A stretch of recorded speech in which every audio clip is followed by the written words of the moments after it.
बिस्मिल्लाहिर्रहमानिर्रहीम। अस्सलाम वालेकुम नाजरीन, प्रोग्राम आज तक में मैं हूं आपका मेज़बान हाफिज़ इरफान खटाना।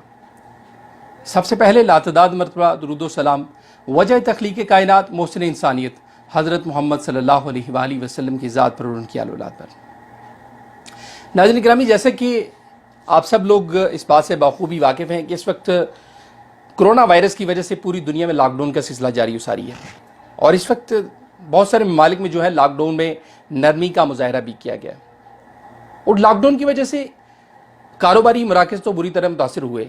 इसके साथ साथ यूनिवर्सिटीज़, कॉलेजेस, स्कूल में जो है स्टूडेंट्स की तालीम के ऊपर भी गहरा असर जो है वो पड़ा है।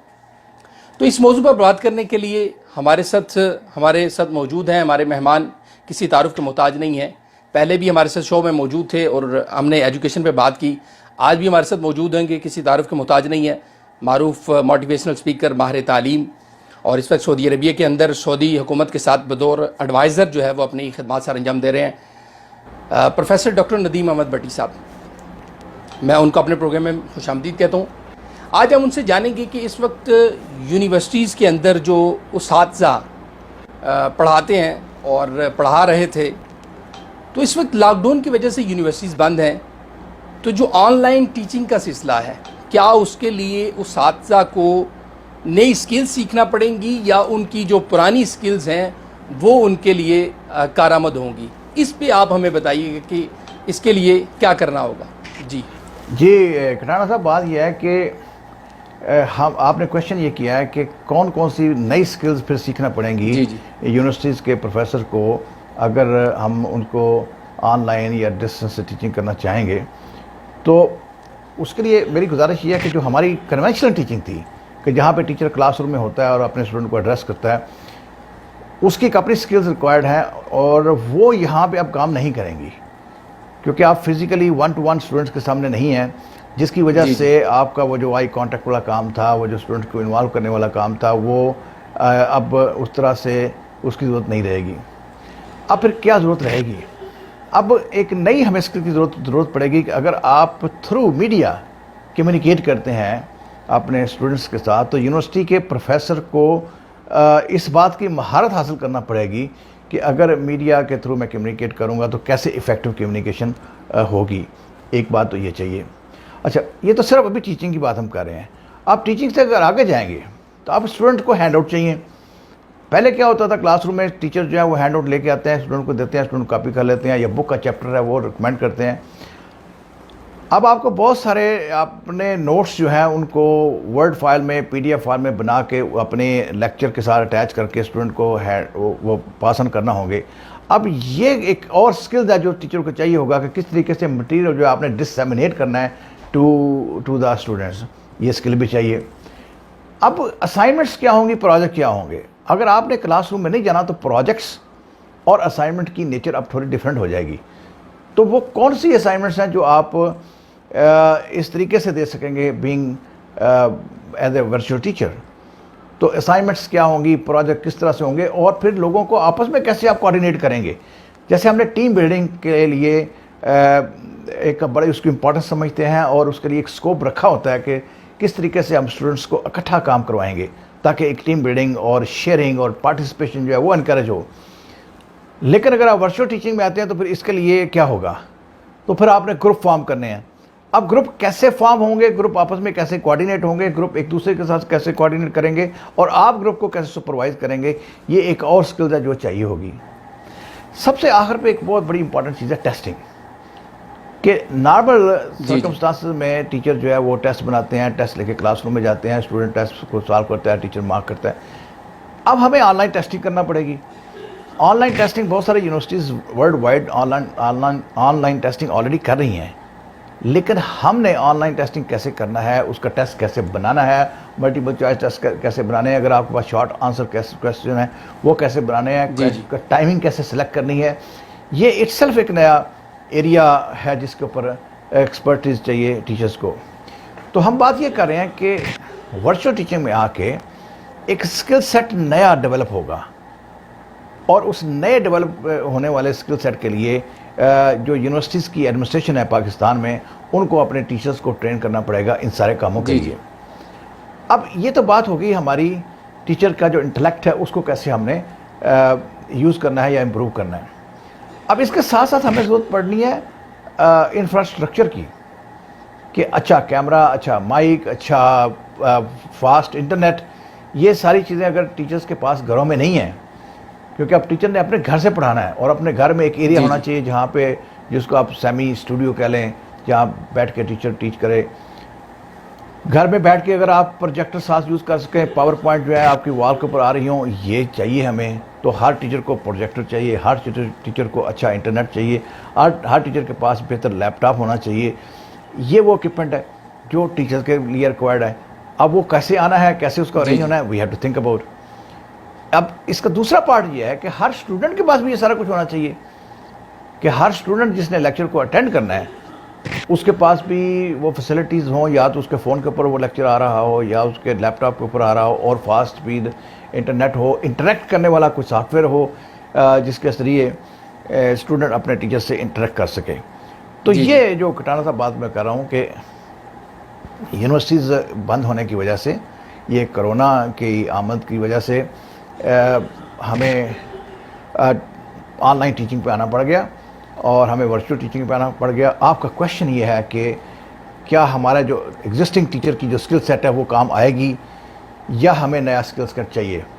तो मेरा जवाब इसका ये है कि हमारे पास नया स्किल सेट की अब ज़रूरत पड़ेगी। एग्जिस्टिंग स्किल्स जो हैं वो सारी काफ़ी नहीं होंगी, हमें कुछ नई स्किल्स जो हैं वो ऐड ऑन करना पड़ेंगी to make teacher useful for the changing circumstances.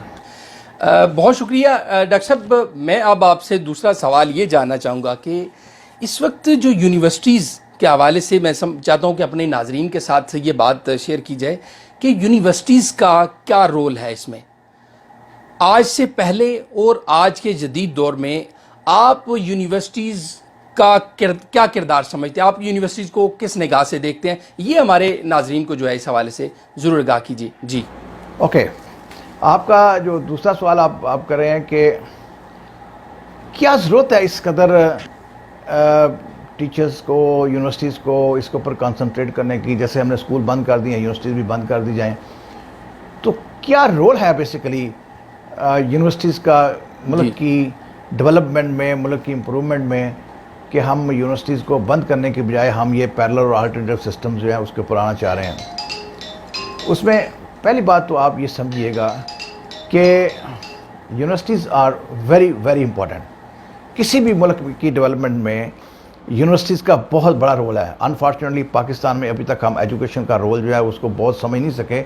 हमारे यहाँ अभी तक ये डिबेट चलती है कि तालीम होना ज़रूरी है कि नहीं है, लेकिन वर्ल्ड वाइड अगर हम देखें तो दुनिया में यूनिवर्सिटीज़ ने बहुत इम्पॉर्टेंट रोल प्ले किया है। और वो कंट्रीज़ जिन्होंने लीड किया है साइंस में, टेक्नोलॉजी में, पॉलिटिक्स में, इकोनॉमी में, लिटरेचर में, हिस्ट्री में, उन सारे कंट्रीज़ में जो लीडिंग रोल है वो यूनिवर्सिटीज़ प्ले करती रही हैं।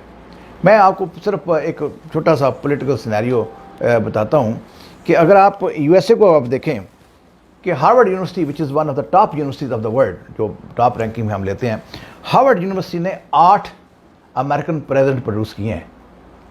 यूएस का वो प्रेसिडेंट जो दुनिया का सबसे ताकतवर शख्स समझा जाता है पॉलिटिकल सिनेरियो में, वो 8 प्रोड्यूस किए एक यूनिवर्सिटी ने, जिसमें कैनेडी भी और जॉर्ज बुश भी they are graduate from Harvard University. Yale is another top university of the world, और 5 प्रेसिडेंट जो है वो येल ने प्रोड्यूस किए हैं, और उसमें बिल क्लिंटन और हिलरी क्लिंटन भी शामिल हैं। ये दोनों उसी यूनिवर्सिटी में मिले थे। फिर प्रिंसटन यूनिवर्सिटी में ने 2 प्रेसिडेंट प्रोड्यूस किए। अब आप देखें ये सिर्फ ये 3 यूनिवर्सिटियों ने 15 president, 15 presidents of United States of America जो हैं वो ये 3 यूनिवर्सिटी से प्रोड्यूस हुए। फिर अगर आप देखें जो दुनिया की टॉप कंपनीज होती है, जिसको हम फॉर्च्यून 500 कंपनीज कहते हैं, जो दुनिया की इकोनॉमी में सबसे बड़ा जिनका रोल होता है, उसमें उनके जो सीईओज हैं, सीईओज ऑफ फॉर्च्यून 500 कंपनीज में से विस्कॉन्सिन यूनिवर्सिटी के 14 ग्रेजुएट ऐसे हैं जो फॉर्च्यून 500 कंपनीज के सीईओ बने। हार्वर्ड के 12, कॉर्नेल के 10, मिशिगन यूनिवर्सिटी से 8। ये रोल है यूनिवर्सिटीज़ का कि यूनिवर्सिटीज़ जो हैं वो प्रोड्यूस करती हैं साइंटिस्ट। आप जो जितने भी नोबल आर्टिस्ट देखें, जिनको नोबेल प्राइज़ मिलता है वो किसी न किसी यूनिवर्सिटी के साथ अटैच होते हैं। बड़े बड़े इकोनॉमिस्ट हैं वो किसी न किसी यूनिवर्सिटी के साथ अटैच हैं। और जैसे हमने अभी अमेरिका की बात की है, यूके में भी लें आपको यही सीन नज़र आएगा। तो ये वो रोल है यूनिवर्सिटीज़ का जो कि सपोर्ट करता है पूरे कंट्री को बाई डेवलपिंग लीडिंग पर्सनालिटीज़। इसलिए हम जो बात कर रहे हैं खटाना साहब, मैं आपको बहुत मशकूर हूँ कि आपने ये बड़ा खूबसूरत टॉपिक चूज़ किया कि universities are very very important for any country and including Pakistan. हमें पाकिस्तान में साइंटिस्ट की ज़रूरत है, हमें पॉलिटिकल साइंटिस्ट की ज़रूरत है, हमें सहाफ़ियों की ज़रूरत है, वकीलों की ज़रूरत है, जजेस की ज़रूरत है, और ये सारी ज़रूरतें जो हैं ये यूनिवर्सिटीज़ ने पूरी करनी है। तो यूनिवर्सिटीज़ को बंद करना हम अफोर्ड नहीं करते।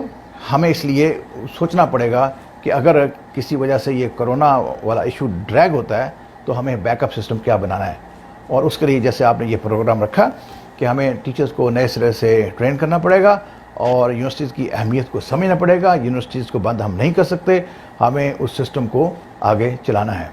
मैं एक दफ़ा फिर आपका बहुत शुक्रिया, मैं आपको अप्रिशिएट करता हूँ कि आपने इस हसास मौजू का इंतखाब किया, क्योंकि तालीम और ख़ास तौर पे जो हमारी टर्शरी एजुकेशन है, यूनिवर्सिटी एजुकेशन, ये बहुत बैडली इग्नोर्ड है बाय द मीडिया। लेकिन आप जैसे पढ़े लिखे लोग जो हैं उन्होंने ये बड़ा इम्पोर्टेंट मौजू है उसका इंतखाब किया कि किस तरीके से कोरोना की वजह से यूनिवर्सिटीज़ को अपने आप को रीएडजस्ट करना है with the situation. Thank you very much. जी बिलाशुबा डॉक्टर साहब, आपने बहुत प्यारी और बहुत अच्छी गुफ्तगू की, बड़ी नायाब, जो कि इस वक्त बड़ी इसकी अशद ज़रूरत है, और हमारे स्टूडेंट्स और उस्ताज़ा को चाहिए कि वो इससे फ़ायदा उठाएं। बिल्कुल आपने इस वक्त की मुनासबत से जो बातें की हैं वो हमारी यूनिवर्सिटीज़ को, कॉलेजेस को, स्कूल्स को जो है वो इसको फॉलो करना चाहिए, इससे सीखना चाहिए। और हम आपके बेहद मशकूर हैं, प्रोग्राम आज तक की पूरी टीम, मैं हाफिज़ इरफान खटाना आपका बेहद मशकूर हूँ कि आपने हमें वक्त दिया। ये आपकी ज़रा नवाजी है कि आप हमें अपनी जो कीमती राय हैं उनसे आप नवाजते हैं। नाज़रीन, बिलाशुबा इस वक्त अगर कोरोना वायरस की वजह से जो हालात चल रहे हैं, इसमें मैं समझता हूँ कि स्कूल्स, कॉलेजेस, यूनिवर्सिटीज़ को अगर ऑनलाइन टीचिंग है, इसको ऑनलाइन टीचिंग करनी है, तो ये डॉक्टर साहब ने बहुत अच्छी गुफ्तगू की, इससे सीखना चाहिए। इसके अलावा मैं समझता हूँ कि गवर्नमेंट ऑफ पाकिस्तान को चाहिए कि वो स्कूल्स, कॉलेजेस, यूनिवर्सिटीज़ को, मेरी अपनी राय है कि उनको चाहिए कि वो ओपन कर दें।